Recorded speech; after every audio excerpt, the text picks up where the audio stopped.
NCAA basketball totals for Tuesday, January 17th. This is the segment where we look at totals set by oddsmakers in NCAA basketball and go ahead and try to analyze the games and see if we can beat the oddsmakers either going over or under the total that they have set. We also have our NBA segment. We're doing that live at 4 o'clock Eastern around that time.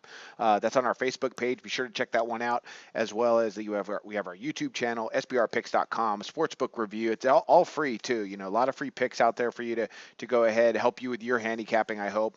And we're going to break down some totals. So let's go ahead. Let's jump into that.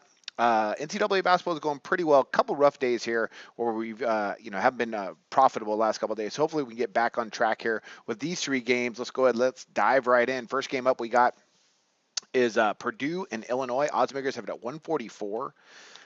And we're going to go ahead and we're going to go over that total. A little trend we've been looking at recently is oddsmakers setting a number and seeing, historically when these 2 teams have matched up, have they had that sort of total before? And when we have that 144 with Illinois and Purdue, we have not seen a total this high since 1998, where they had a 149, but they did go under. So you got to give them credit for that.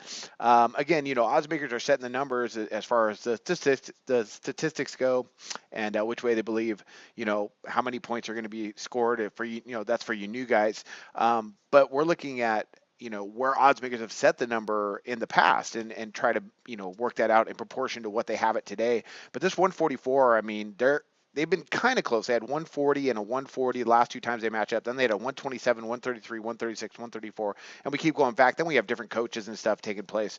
But that 144, it seems a touch too high, but I'm back over that total. I think they get there. Purdue can really get up and down and can really score. And they're at home coming off, I believe they lost their last game at Iowa. Let me double check that. Yeah, they just lost at Iowa. And Illinois can score a little bit. Purdue can really score. So right now we got Illinois averaging 75.4 points per game, but Purdue, they're averaging 82.6. They rank 20th in the country in scoring, and they could shoot. They're 10th in the country in efficiency. They're 14th in effective field goal percentage. But Illinois is not that bad. They shoot 46.3% from the floor. That ranks in the top part of the country. They're in the top part in shooting efficiency. Not bad in effective field goal percentage. I think they'll be able to score tonight. Purdue defensively pretty good, but they're really a high-tempo team, getting up and down about 60 attempts per game. Illinois defensively is not very good. I think Purdue's going to be able to put up close to 80, so I like getting over that 144. Illinois probably won't keep this game very interesting. Purdue, especially coming off a loss, should come in and really put up some points. Also, they're second in the country in assists. Just Matt Painter's got a nice little squad there. I think they're going to put up a lot tonight, but Illinois, they're no slouch. I mean, they should be able to be reasonably competitive enough to go ahead and help us get over that 144. Again, back to the number, that 144, biggest total we've seen since 1998 between Purdue and Illinois. So we're going to go ahead and back over it. Next one up we got is Baylor and Texas. Oddsmakers have this one pretty low, 128.5. And actually, in the past, this isn't really a numbers play for us. I just like the under on this one because Baylor and Texas, both good defensive teams. Shaka Smart's done an okay job with Texas so far. I think they could be better. So I still want to see maybe in a couple years they should be a lot better because he's a heck of a basketball coach.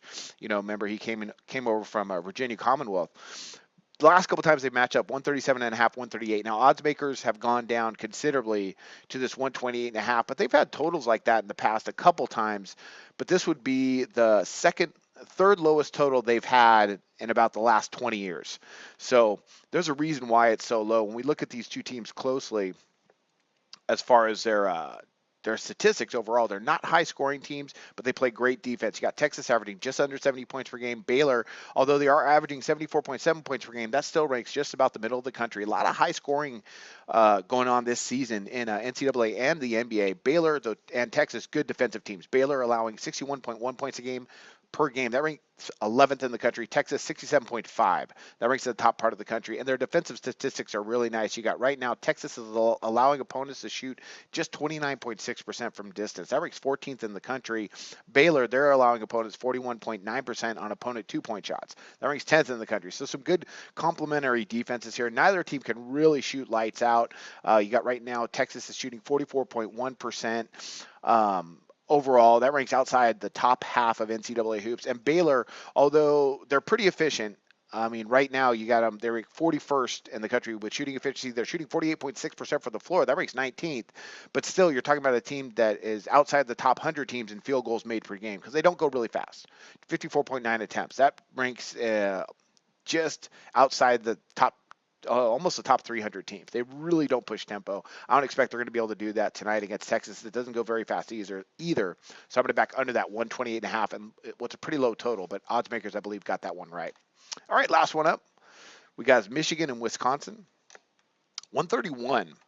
That looks low to me because Wisconsin can actually score some points, and so can Michigan. But I'm going to go under that total. I'm going to go ahead and back the odds makers on this one. We look at some of their totals recently. This actually set a little bit higher than what we've seen from them on an average. It seems like over the last 15 years, the average for them was about a 125 around there, 127. They had some really low totals before, back when Bo Ryan was coaching for Wisconsin, 115, really low total back then. Their last time they matched up was a 134 in which they went under 68.57. I think we're going to see something more to that tune, and I look for them to get under this 131, which should be a pretty good defensive battle. Now, Wisconsin, quicker tempo this year. And they could score, but they also play great defense, and so does Michigan. Right now, Wisconsin's allowing just 60.2 points per game. That ranks 8th in the country. Michigan, 66.2. That ranks 46 in the country. That's top 50 teams. That's not bad at all. They both can score, averaging about 75, 76 points per game, but their defensive percentages is what I like tonight, and the pace. Neither team goes up and down really fast. Wisconsin's surprisingly a little bit quicker than Michigan as far as pace is concerned, with Michigan averaging just 55 attempts per game, Wisconsin 58.8. But their defensive percentages are pretty decent, especially Wisconsin. Michigan, it could be better, but they are allowing just 53.6 attempts per game. That ranks 33rd in the country. Their defensive, I got to take that back. Michigan's defensive percentages are not as good as I thought when I first glazed over their numbers, but they do some good things, like they are allowing just 11.2 assists per game, which has a lot to do with their tempo, and they're allowing just 25.2 field goals made per game. That ranks right in the middle of college hoops. So we get to that 131. We talk about the number. That's actually, that's quite a bit of points for a Big Ten matchup here with two teams that plays really good defense. Wisconsin, they're very good defensively across the board. Right now, they're 15th in the country in opponents' field goals made per game, allowing just 21.8. So I like for this to stay under that total, that 131. Not a big numbers play on that one. I just think both defenses are going to step up. All right, let's break that down one more time. We got Illinois, Purdue over the 144, and the biggest total we've seen set by oddsmakers since 1998. Texas and Baylor under the 128.5 between two slow tempo teams that play great D. Also a pretty low number on that one too. Michigan, Wisconsin, 131's, that's about right, but I think the defenses are going to come up to play in this good Big Ten matchup. Those are our 3 NCAA basketball picks on the totals, and I wish you luck on your picks today. Go to SBRodds.com. Browse, compare, and shop live odds available at top online sportsbooks.